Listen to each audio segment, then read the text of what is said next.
મારું નામ જયરામભાઈ લાલજીભાઈ નાકરાણી, ગામ શેડુબાર. આ મારી વાડી છે અને આ રસ્તો અમારે 8 કિલોમીટરનો છે. મૂળ પ્રશ્ન અમારે અહીં હાલવાનો થાય છે. કાલે ખેડૂતને વાવણી થઈ, વરસાદ સારો થયો, પણ આ મેળો થઈ ગયો તો કોઈના ટ્રેક્ટર, સનેડા કે મિની ટ્રેક્ટર અહીંથી નીકળ્યા નથી. બબે 3-3 ફૂટ કાપ ભરાઈ ગયો હતો.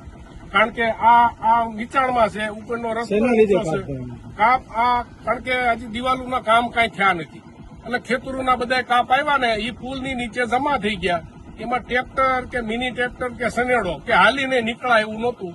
કાલે બપોર લગી પછી ખેડૂતો બધા પાછા આવી ગયા અને કોઈ થોડાક હાલીને એમ નીકળ્યા. આજે થોડુંક 1 કલાક જેસીબી પંચાયતના સરપંચે થોડીક રજૂઆત કરી હતી. 1 કલાક જેસીબી આવ્યું, પણ રસ્તો ચોખ્ખો હજી થયો નથી.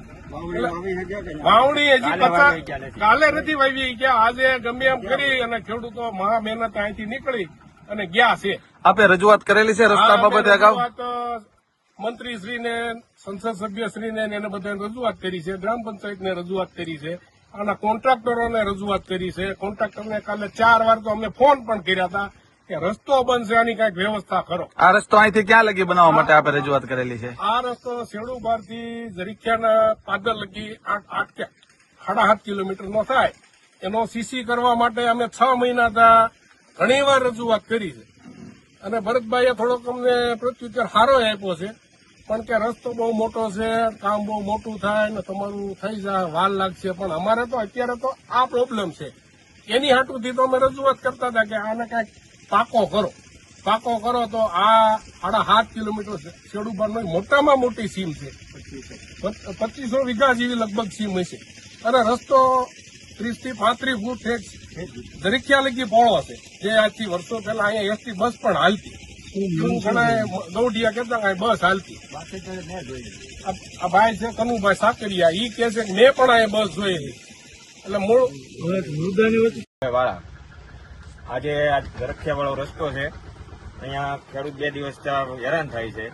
અધિકારી કે કોઈ ધ્યાન દેતું નથી. અવારનવાર રજૂઆતો કરવા છતાં અહીંયા કોઈ સ્થળ પર આવેલ નથી. કાલ ગામ લોકોએ જેસીબી લઈ આવીને સ્વખર્ચે રિપેરિંગ કર્યું છે. ત્યારે આજે થોડુંક હલાય એવું થયું છે. અને આ રેલવે ટ્રેકનું કામ છે, જ્યાં નાળું છે ત્યાં દિવાલો કરેલ નથી અને ખેતીનો કાપ બધો અહીંયા આવ્યો છે. કોઈ પ્રકારનું હલનચલન અહીંથી થાય એમ નથી. વાવણી 2 દિવસથી કોઈ ખેડૂતે વાવી નથી. આજે સ્વખર્ચે રિપેર કરીને આજે લોકો વાવવા ગયા છે જેમ તેમ કરી. શું જરૂરી શું છે? અહીંયા દિવાલો કરવી પડે એમ છે ને આરસીસી રોડ કરવો પડે એમ છે. નાળા પૂરતો જ્યાં ડૂબ છે ને ત્યાં કોન્ટ્રાક્ટર કામ અધૂરું મૂકીને વયા ગયેલા છે કે અધૂરો મૂકીને વયા ગયેલા છે. રેલવે વાળાને જાણ કરી હતી? અવારનવાર જાણ કરી ટેલિફોનની. કોઈ આવે નથી અહીંયા. કોઈ જવાબ દેતા નથી. અત્યારે જો પાકી મેટલ નાખી દે તો એનું રિપેરિંગ થાય એમ છે.